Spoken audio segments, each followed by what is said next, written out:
4 वर्षीय बच्ची से दुष्कर्म मामले में शुक्रवार को अतिरिक्त सत्र न्यायाधीश जैस्मीन शर्मा ने आरोपित को 20 साल की सजा सुनाई है।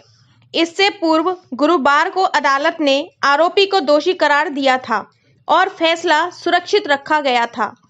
इस मामले में पीड़िता की ओर से अधिवक्ता राजेश खटाना द्वारा पैरवी की गई और इस पूरे मामले में उन्होंने पीड़ित पक्ष से बिना फीस लिए यह मामला अदालत में लड़ा।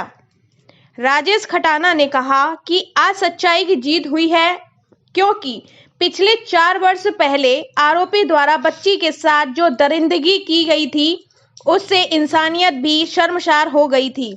इसलिए उन्होंने इस मामले की पैरवी करने में कोई कसर नहीं छोड़ी और आज आरोपी को सजा मिलने के बाद उन्हें पीड़ित परिवार ने राहत की सांस ली है। सजा सुनाई गई है आपके बेटी के गुनाहगार को, क्या कहना चाहेंगी? मैं यही कहना चाहूँगी, जो मुझे आज बहुत खुशी मिली और हर माँ को यही कहूँगी, जो किसी के साथ भी ऐसा हो वो आगे बढ़े, लड़े, कोई छुपाए ना, और जीत हासिल सच्चाई की होती है। और मैं सर का भी शुक्रिया अदा करना चाहूँगी, पूरी समाज का शुक्रिया अदा करना चाहूँगी जो मेरे साथ खड़े थे। राजेश खटाना जी थे जो हमारे साथ पूरे 4 साल से मेहनत कर रहे थे। पूरे समाज समिति, पूरी गली, पूरी कॉलोनी हमारे साथ थी। हम सबके धन्यवाद करना चाहेंगे। इस वगैरह को लेकर के भी कुछ प्रॉब्लम रही है या कुछ ऐसी बात आई है? नहीं सर, कुछ बताना चाहेंगे? हमारे साथ कभी भी सर ने हमसे 1 पैसा नहीं मांगा और हमारे साथ खड़े रहे हैं। हमारे को ये प्रॉब्लम कभी नहीं आई। सर ने हमारी बहुत सहायता की और बहुत मेहनत करी। मैं उनको भगवान मानती हूँ। हमारे लड़ाई भी लड़ी है। बहन जी क्या कहना चाहेंगे? आज बहुत खुशी का दिन है। ऐतिहासिक फैसला हुआ है।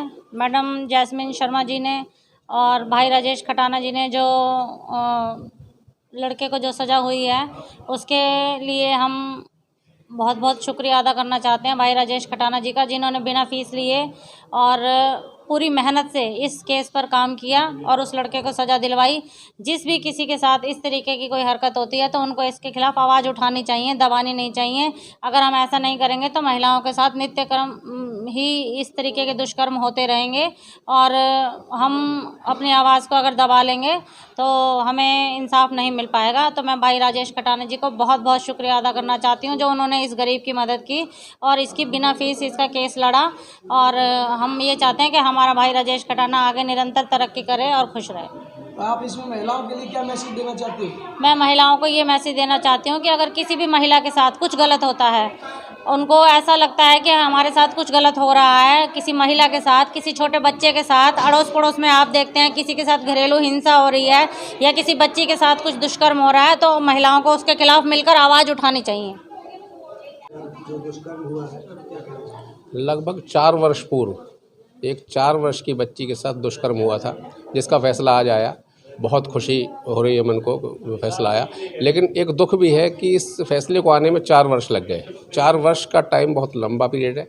मैं चाहता हूं कि जो अधिकारी हैं वो इस पर ध्यान दें और कम से कम इस टाइप के केसों में थोड़ी जल्दी फैसला आए तो और ज़्यादा खुशी होगी। यूँ तो वकीलों का केस जीतना बहुत आम बात है, पर इस केस में कुछ खास बात रही, क्या है पूरा मामला बताएं।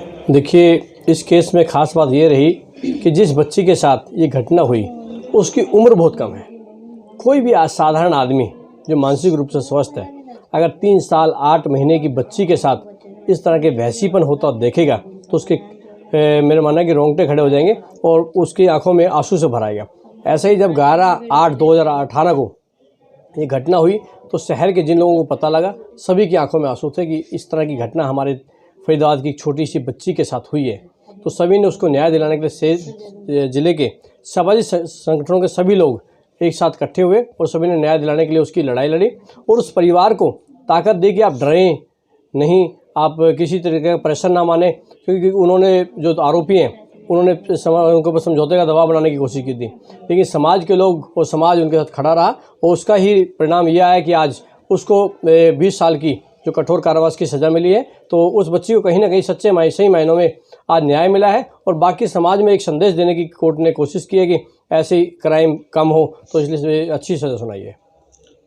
यूँ तो केस काफ़ी लड़े होंगे आपने, इस मामले में कुछ खास बात भी रही क्या?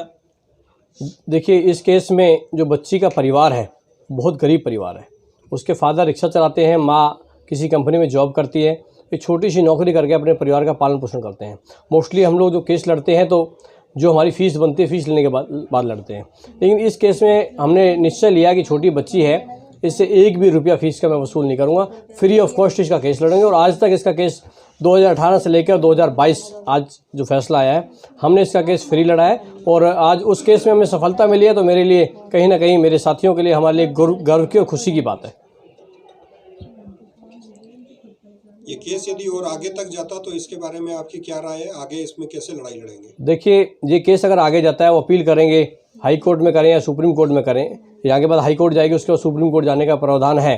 अगर वो जाना चाहते हैं, दोषी पार्टी जाती है, तो मैं इन पीड़ित परिवार को ये भरोसा दिलाता हूँ कि यहाँ से लेके जिला न्यायालय से लेके और सर्वोच्च न्यायालय तक उस परिवार के साथ वहाँ भी निःशुल्क रूप से उसका केस लड़ेंगे और आखिरी दम तक, जब उसको अंदर की सज़ा में कोई कंसेशन कहीं से ना मिल पाए, उसके लिए हम प्रयासरत रहेंगे और मजबूती से के साथ उस परिवार के साथ खड़े रहेंगे।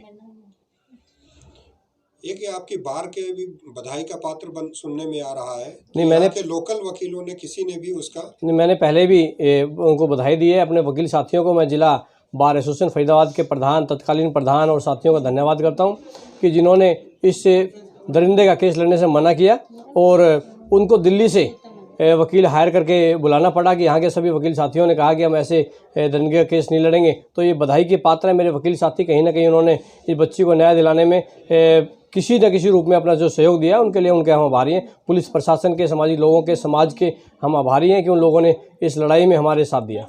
समाज के कुछ लोग आपके साथ निरंतर खड़े रहे, उनके बारे में भी, किसी के बारे में कोई जिक्र करना चाहेंगे? देखिए, इस केस में समाज के, मेरा मानना यह है कि शुरू से लेकर और आज तक कम से कम 100-150 सामाजिक संगठनों के लोग खड़े रहे। तो मैं सभी का विशेष रूप से, समान रूप से धन्यवाद करता हूं कि सभी साथी जिस रूप से महिलाओं ने और सभी लोगों ने उस परिवार का मनोबल बढ़ाया, उसके साथ खड़े रहे, उसको ताकत दी, वो बधाई के पात्र है। सबकी ताकत से इस परिवार में लड़ाई लड़ने की जो ताकत आई, वो सभी उस लोग लड़ाई के लिए जो साथ रहे, उसके धन्यवाद करते हैं उनका। समाज को क्या संदेश दे रहे हैं कि इस तरह की घटनाओं की पुनरावृत्ति न हो सके?